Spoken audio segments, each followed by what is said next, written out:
Halo, nama saya Siti Najla Syafa Kamila Yunas, biasa dipanggil Mila. Lulusan Esmod Jakarta, 1 year program Fashion Design and Pattern Crafting.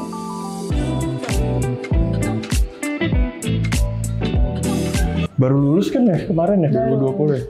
Jadi apa kesibukannya sekarang? Ya, kesibukan saya itu kerja di kantor ayah saya yang kebetulan juga seorang fashion designer, freelance menjadi stylist, dan ngambil job-job untuk graphic design. Untuk graphic design, kerja di tempat orang tua sebagai apa emang? Fashion designer juga. Fashion designer juga. Ayah fashion designer juga. Oke. Dari sekian banyak opsi spesialisasi jurusan, kan banyak ya, ada menswear, ada kidswear, dan lain-lain. Kenapa milihnya womenswear?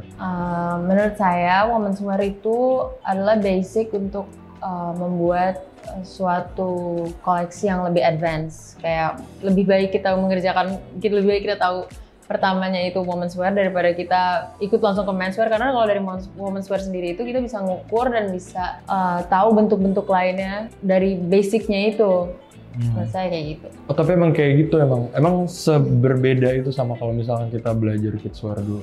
Kalau menurut Mila sendiri? Kalau menurut aku, kalau kita udah tahu basic dari womenswear itu, kita bisa tahu siluet-siluet untuk koleksi-koleksi yang lainnya, untuk kidswear atau untuk menswear. Kita jadi lebih kayak bisa mengukur gitu loh. Kalau yang di tempat ayah sekarang itu bikinnya bajunya apa? Modest wear. Oh, modest. Lebih ke muslim wear. Bener nggak ya Mila bilang kalau misalkan, oh ya gue udah belajar womenswear, sekarang gue bikin modest wear sih gampang gitu atau gimana? Iya, itu masuk banget dan gampang banget. Karena emang ya nyambung juga kan ujung-ujungnya. Karena aku bikin juga itu baju untuk perempuan, ya cocok-cocok aja. Kenapa ngambil tema Mother Earth through Fashion Industry lewat koleksinya Mila? Karena the story behind my collection itu emang sebenarnya tentang kita, gimana cara kita mengapresiasikan balik untuk apa yang udah kita ambil gitu loh dari bumi itu sendiri ya. Makanya kenapa itu tentang Mother Earth itu emang buat giving back to kayak apapun yang udah kita ambil, kita ya ibaratnya mengapresiasikan dalam bentuk sebuah baju. Oke, waktu membuat koleksinya ini, waktu membuat koleksi Purpose ya namanya, itu biggest challenge-nya apa sih? Yang pertama itu karena kita ada di tengah-tengah pandemi, jadi kita nggak bisa. Itu udah mulai masuk. Udah masuk Pandemi. pandemi. Ya itu kita nggak bisa megang-megang bahan kan, gara-gara ya Majestic dan toko-toko bahan lainnya itu ditutup. Jadi segala macam itu kita selalu melewati online, dan akhirnya malah jadi taunya nggak sesuai dengan harapan kita gitu loh bahannya. Seribet itu? Seribet itu. Apalagi yang aku ambil adalah tema tentang bumi gitu kan. Jadi aku harus tahu serat kainnya, atau ini natural atau enggaknya, ini organik atau enggak gitu. Jadi ya makanya itu challenge-nya besar banget. Emang bahan yang dipakai sama Mila itu di bajunya itu bahannya apa? Emang beda sama bahan-bahan yang biasanya? Beda. Pakai bahan apa sih, Mak? Yang aku pakai itu bener-bener yang organik banget. Jadi misalkan kayak kadang tuh kalau kita lihat baju-baju orang nih itu banyak kalau yang dijual-jual murah ya. Kadang itu dipakai bahan polyester yang ada plastiknya. Plastik. Nah iya, makanya yang aku cari itu adalah bahan-bahan yang natural, yang secara dibuat juga itu ethical lah gitu, organik, ramah lingkungan. Oke, let's talk about the brand. Sejauh apa sih sekarang masih jalan nggak sih brandnya si Yunas ini? Sebenarnya justru brandnya itu belum berjalan. Cuman itu emang buat awal aja lah, start, karena untuk Esmod kan kita harus membuat sebuah mini collection kan, makanya aku bikin aja dari namaku itu sendiri gitu. Cuman ya sekarang malah justru mau mulai gitu. Untuk membuat lagi, untuk buat ngedesain dan bikin lagi mini collection. Wih, sayang soalnya. Terus arahnya mau kemana sih emang Yunas ini nanti? Yang plan yang paling deketnya apa emang? Sebenarnya plan yang lebih deketnya adalah ya aku pengen banget bisa bikin baju yang emang orang lain tuh bisa terima gitu. Bukan orang doang, malah kayak ya karena emang dari awal message yang aku pengen kasih ke orang-orang adalah ya tadi untuk yang giving back to the earth gitu. Ya aku juga pengen itu baju-baju itu bukan cuma diterima sama orang, tapi juga sama bumi kita gitu loh. Makanya itulah vision ke depan yang dijalani. Kalau tadi Mila bilang bahan-bahannya organik, at least bisa dibilang berbeda dari bahan-bahan kain yang lain lah yang ada polyesternya. Bakal laku nggak sih kira-kira? Justru itu kita harus bisa ngerubah mindset orang untuk berpikir kayak, oh baju yang walaupun harganya lebih mahal mungkin ya, walaupun baju yang mahal itu mungkin maksudnya orang jadi mikir kalau itu akan menjadi hal yang timeless dan nggak akan habis gitu loh. Apapun yang kita perbuat, kita membuat sesuatu, tapi kita nggak tahu gimana cara kita mengakhiri mess-nya yang kita kerjakan gitu loh. Makanya membuat suatu baju itu juga harus dipikirin menurut aku. Oke. Ini berarti si brand Mila ini, Yunas ini untuk seterusnya akan tetap bikin baju dengan bahan-bahan tersebut gitu? Ya semoga aja kita tetap sustain dan ngejalanin apa yang emang dari awalnya kita udah terapin. Untuk koleksinya Mila yang kemarin itu, idealismenya itu seberapa banyak? Mother Earth through fashion industry, giving back to nature ini bener-bener dimasukin semua, atau Mila kayak masih memikirkan sisi komersilnya? Gimana sih kreatif prosesnya, coba bisa dijelasin? Jadi kalau misalkan kita bicara tentang idealis, ya emang saya sebenarnya orang idealis banget. Cuma kita harus pikirin lagi kayak baju ini untuk siapa gitu. Dan masa kita mau maksudnya ngebuat baju tapi nggak ada yang make gitu kan. Nah makanya untuk mengganti idealismenya, kita pikirin lagi untuk target market yang pengen kita tuju gitu. Siapa orang yang bakal pakai ini, siapa yang akan terus ibaratnya ya menjadi message untuk orang-orang lain sekitar kita gitu gimana. Nah makanya idealisme itu turun setelah kita tahu siapa target market kita. Jadi memang mau nggak mau sih tetap harus ada sisi komersil ya, apalagi kalau baju. Oke, kan dari tadi kan Mila ngomongin soal bisa dikatakan itu as a sustainable fashion.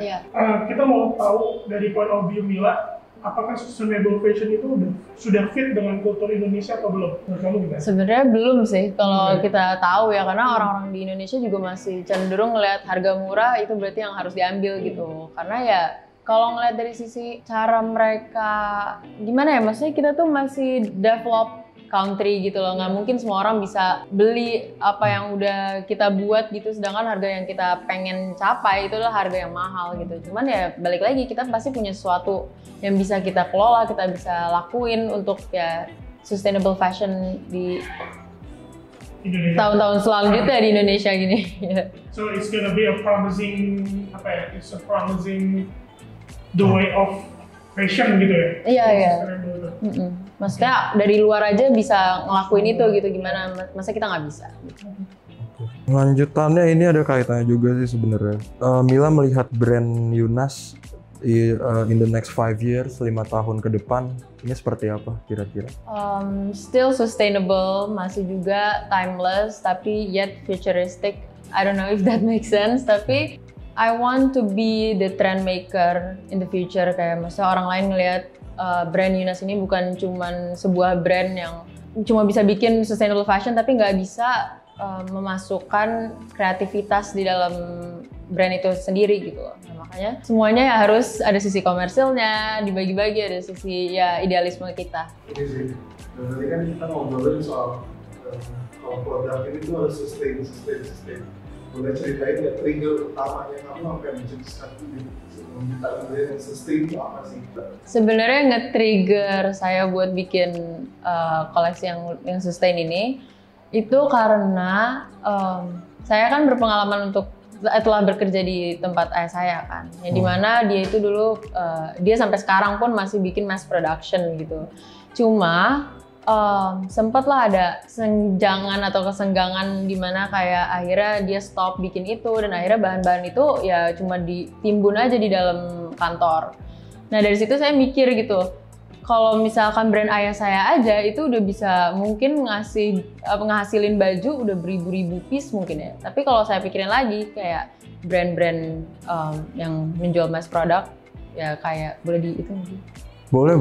Zara atau H&M gitu-gitu, itu kan maksudnya udah punya beberapa outlet gitu loh di dunia gitu kan, bukan cuma di Indonesia gitu. Ujung-ujungnya balik lagi ke ocean, dan itu yang kenapa makanya saya tekenin lagi, kenapa kita harus lebih sustain, lebih mikirin tentang siluet baju yang akan dipakai sama orang. Karena menurut saya kalau misalkan baju itu sendiri bakal timeless ya bakal kepake terus sampai 7 temurun.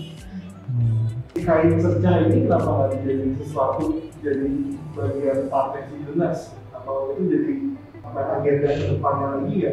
Ya sebenarnya itu memang. Saya pengen ngambil dari beberapa pabrik gitu, gara-gara kan ya lumayan juga gitu. Saya punya kenalan, sebenarnya saya nggak malu ya ngomong ini. Saya punya kenalan dari ayah saya yang emang kerja di pabrik gitu, emang punya pabrik. Kayak ya justru saya bisa memanfaatkan itu gitu loh. Jadi kita nggak cuman ya ngeliat mereka ngebuang gitu aja dan pasti ya prihatin dong ya kan. Makanya kenapa kita balik lagi, kita harus ya bisa doing our research gitu loh, gimana caranya kita bisa nge-recycle itu lagi, balik lagi menjadi sebuah baju atau suatu hal yang lebih bermanfaat. Oh ya, dari Yunasnya sendiri, collectionnya itu kan udah kamu sama Motivika atau ntar ada depannya ada sesuatu sendiri? Sebenarnya dari Yunas itu aku udah bikin sepatu juga. Sepatu itu juga daur ulang. Jadi sepatu yang aku bikin itu dari sisa-sisa bajuku sendiri yang kekecilan dan celana jeans ayahku kebetulan yang udah nggak cukup. Jadi aku pakai untuk menjadi satu sepatu boots. Sepatu boots? Iya, sepatu boots. Diapain kainnya? Ya kainnya dibentuk aja sebenarnya, jadi dipotong-potong, dikecil-kecilin dari yang salah satu. Jadi aku waktu itu juga bikin, ya kebetulan nggak ada bajunya ya di sini, yang baju satu laginya itu baju setengah-setengah. Jadi yang setengahnya itu aku taruh di sepatu dan diwarnain. Tapi kalau yang sebelahnya itu ya beda lagi, jadi sebelahnya jadi beda, sebelah beda gitu loh. Iya, sepatunya juga kanan kirinya beda, jadi bagian perca-perca sisa-sisanya aja gitu yang ditempelin. Tapi tertarik nggak sih nyoba ke, maksudnya nggak cuma di women's wear doang gitu? Tertarik banget sebenarnya. Apa kira-kira yang pertama kali paling kepikiran? kepikir? Emang dari awal I've been sharing the same cita-cita sama ayah saya kalau kita itu berdua pengen bisa ngedandanin semua masyarakat Indonesia untuk memakai baju kita gitu loh, untuk merubah mindset gitu loh. Makanya pengen banget mencoba sebenarnya ke kids wear, ke men's wear. Soalnya ya kalau misalkan emang strong point-nya Mila ini sustainable fashion ya maksudnya kan ya udah kuatin di situ. Sementara Mila sendiri bisa, si Yunas ini kan bisa masuk kemana aja gitu kan, nggak harus di women's wear aja jadi sebenarnya. Jadi lebih sustain lagi.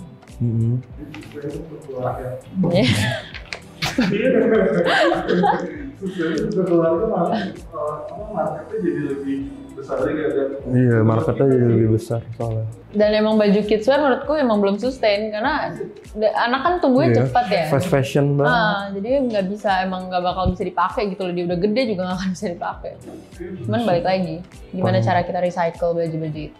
Mungkin ini pertanyaan tuh lebih kayak Mila waktu bikin Yunas untuk waktu bikin collection terakhirnya Purpose, apakah sebegitu bergunanya pelajaran yang Mila dapat waktu di SMA? Berpengaruh itukah yang Mila pelajari, seberguna itukah? Gitu? Bagaimana coba? Ya tentunya sangat berguna karena sekolah fashion kan nggak ada batasannya ya. Maksudnya kita di sini kan harus menjadi orang yang kreatif. Jadinya ya kita sekolah di sini ya lebih digali lagi tentang apa yang kita punya gitu loh. Jadi lebih keluar. Jadi ibaratnya ya yang dulunya kita masih malu-malu ya gara-gara sekolah fashion ini kita jadi tahu gitu loh apa yang worth dari kita gitu. Value-nya apa sih yang kita bisa keluarin untuk orang lain. Dari kecil itu emang demennya gambar, ngelukis gitu-gitu loh. Tapi saya pernah berpikiran untuk gak masuk sekolah fashion, malah pengennya jadi sutradara. Dulunya suka banget bikin film. Cuman ayah saya bilang, kalau misalkan sandang pangan papan itu yang akan kamu pasti cari terus sampai ujungnya gitu loh. Dan ujungnya ya ternyata saya masuk sini dan senang dan akhirnya malah jadi begini gitu loh. Udah kecemplung basah. Udah kecemplung dan malah suka gitu.